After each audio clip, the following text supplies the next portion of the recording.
So these are Lorenzo's drums, and this is kind of how they sound like in context.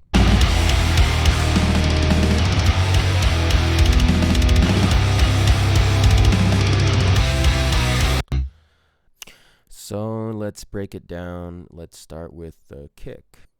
Now I've created a triggered kick drum, and this is going to be my kick drum audio being sent to app trigger. Let me show that.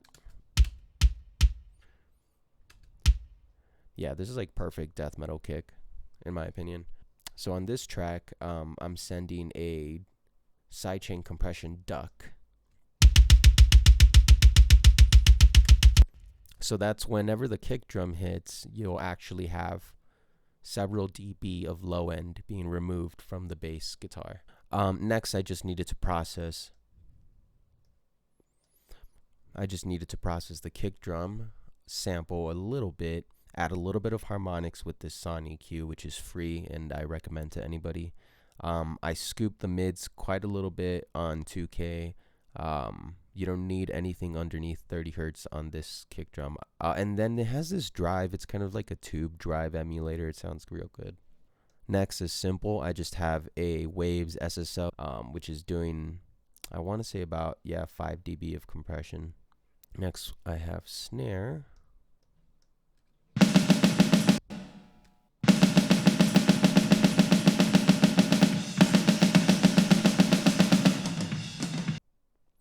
And I have a high pass filter, low pass filter, high shelf, boosting quite a bit after 8K.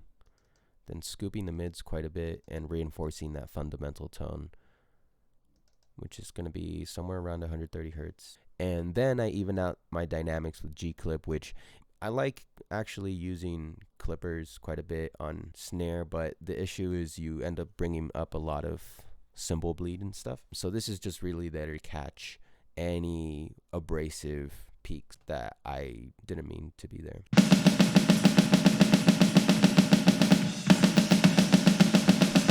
So you see, it's not even hitting the threshold most of the time except for that one hit. So that's what that's there for. Oversample always on. Now that was my snare microphone.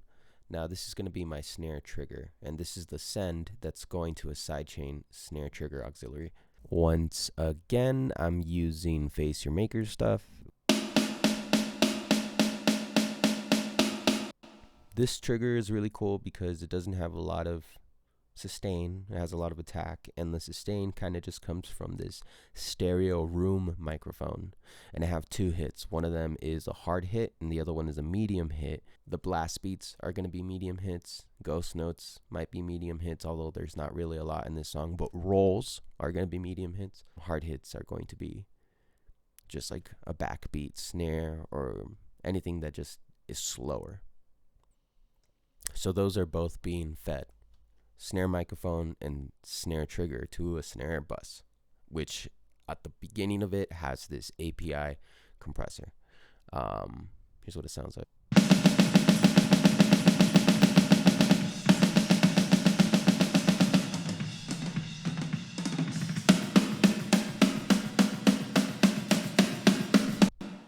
There's like a low mid thumpiness that it introduces, which I really like. So that compressor goes into this EQ, which has a little bit of harmonic saturation and a little bit of analog simulation. There's a little bit of a high mids boost and a little bit of a high end boost. I'm not afraid to do that at this stage because I'm affecting the sample more than I'm affecting the microphone. If I do this on the microphone, it's very likely going to bring out more cymbal wash and more hi-hat and stuff like that.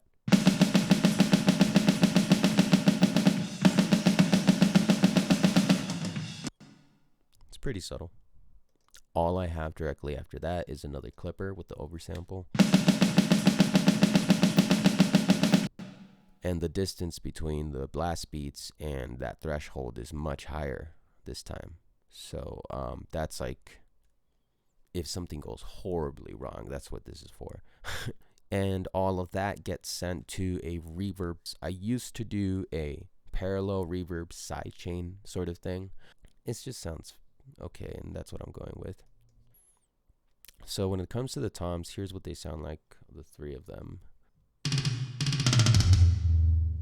So I think I'm using Facer Maker on this as well. Before all of my triggering on my app trigger, I filter these toms just a little bit so that I can take away any annoying ringing and any cymbal bleed that might still be there. Yep, Facer Maker Tom 1, Facer Maker Tom 2, Facer Maker Tom 3. So all of those toms are being sent to this toms bus, which just has some very broad high pass and low pass filtering. And then it has this super characteristic curve. It scoops those mids to death, takes away some stick attack with the green section, takes away some resonance with the orange section, and adds a lot of low end, which was already kind of there. Next, I have my overheads.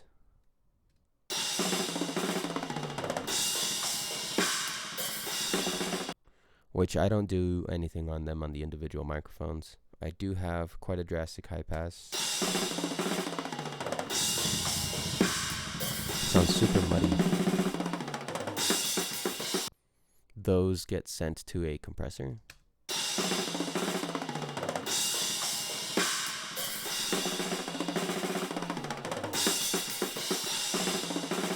So it's actually kind of interesting what this compressor is doing. The bottom section here is affecting the incoming signal onto the compressor, but it's not affecting the signal that you hear. So what it's doing is removing some of that crazy high end and introducing a little bit of low mids, so that the low mids are the driving force of the compressor. The low mids determine when the compressor gets activated, when the envelope attack and release occurs, what the threshold is, what the dynamics are going to be. And that's the most important part, I think, is that the dynamics of the low mids are going to be a lot more static than the dynamics of the super high frequency stuff. So that's basically all that's happening. Not a lot. And then that is being very carefully and selectively notched in order to have those whistles removed. I mean, you can hear it if you want.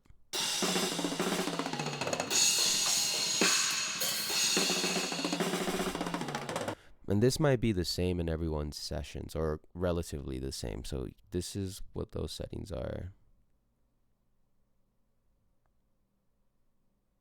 Just gives you an idea in the ballpark of where those cymbals were clashing with, early reflections in the room. It's not a big room. So all of my microphones get sent to this drum automation bus. The purpose of this bus is to do automation on it. It's why it's named that. And so there's some limiting that's occurring.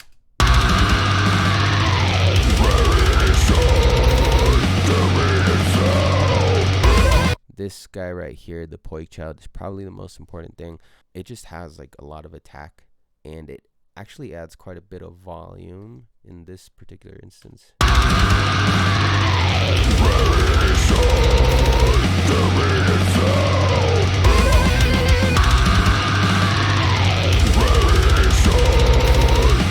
So then that actually gets sent to another drum bus called the drum master bus. On this drum master bus, I introduce even further compression and limiting. I have a FET compressor. I have a 1176 style compressor. That's what it sounds like.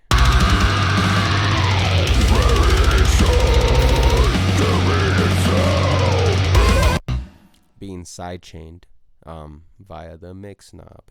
That goes into a trimmer, which I sometimes would use for automation, but a lot of the times I just use it to remove a little bit of dB. That way it doesn't clip going into my Pro L. This fat filter is really just here for a ceiling. Make sure things don't go out over 0 dB. Next, I have this impulse response of a concert hall, just to add a little bit of room tone that make it all sound like it was in the same place, that it's happening in the same place. Basically the idea.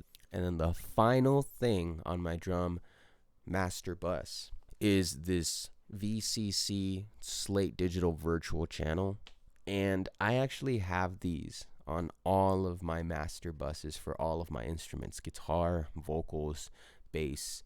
And the reason I have this is to kind of make it sound like all of my tracks are happening on an SSL board, and there's a little bit of crosstalk, I think, but there is a frequency response curve. There is harmonic saturation that occurs that's uniform throughout all of my tracks. Some people put these on all of their tracks in the beginning. I've tried that. It's good for like rock or indie, but for metal or for EDM, if you want to introduce a little bit of analog warmth but not too much, you use this. Anyways, back to the drums. So my drum master gets sent to a 2-bus. This 2-bus is not just for drums, however, it's for all of my instruments, including vocals. So this next few amount of settings I'll show you, it's with that in mind. So the first thing that happens is a linear phase multiband EQ. That way it kind of forces all of my signal to adapt to a particular frequency response, which is a little bit more mids heavy and a little bit shaved off on the high end, boosted a little bit on the low end. That goes into a compressor, which is like a 3-stage compressor. It has like a SSL. It's Steven Slate's take on an SSL. That's what the FG Gray is. Then there's a Focusrite one. There's a tube one. That then goes into a Pultec by Waves. There's kind of a bunch of high end being added here and a bunch of low end, which then goes into virtual tape machines. Simple. Virtual tape machine for sure. Take away some of that noise, tape hiss, whatever it is that the plugin tries to introduce with its analog simulation. There's a wow in Flutter. Not going to do a great job at explaining this, but basically when you would have these tape decks, they would actually have a timing difference between the left headphone and the right headphone, or the left channel and the right channel. And that timing difference was referred to as wow or flutter. Sometimes there was even a pitch difference, right? So like, it's just this weird imperfection thing that happened with tape that doesn't happen in digital, that they're trying to simulate, that some people think adds to the music, and I don't really care for. But I just leave it at its standard. I do use the high speed, low bias 2-track FG9. So it's all geared towards mastering. Here's what it all sounds like bypassed. Re-enabled. Anyways, this 2-bus stage is really just to add harmonics, saturation, and compress the signal a little bit and add a little bit of character to the overall sound of the mix. That then goes into a second stage of mastering, which is just there to address transparency and translation between different mediums and volume. So the first step for me in this particular mix was to remove all of the low end underneath 20 hertz.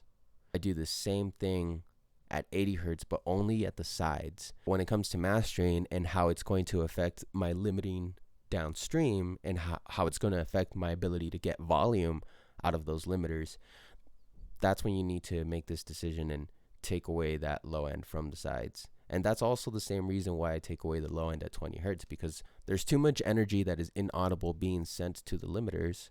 So I don't need anything under 20 hertz period, and I don't need anything under 80 hertz on the sides. I also am going to take away a little bit of high mids and a little bit of high end because it started to feel kind of piercing, but it's not a lot. I'm taking away 1.04 dB. That's not a lot for a high shelf. The next thing I'll do is use the linear phase mode. So what this does is it adds a little bit of delay. It calculates what the frequency response and the frequency arrival times were before you did any processing, and puts that to what happens after you do processing. So it's an even more transparent form of EQ. That goes into this ozone imager, which is a stereo widener, and that all goes into this oral exciter. And it actually adds some harmonics somewhere around the high mids, which is a lot of the reason why I shaved some high mids going into it, because I don't want those harsh frequencies from my mix. I want those frequencies being produced by this exciter. Alright, so the next thing I have is a volume boost through this ozone limiter. I try to be as transparent as I can be.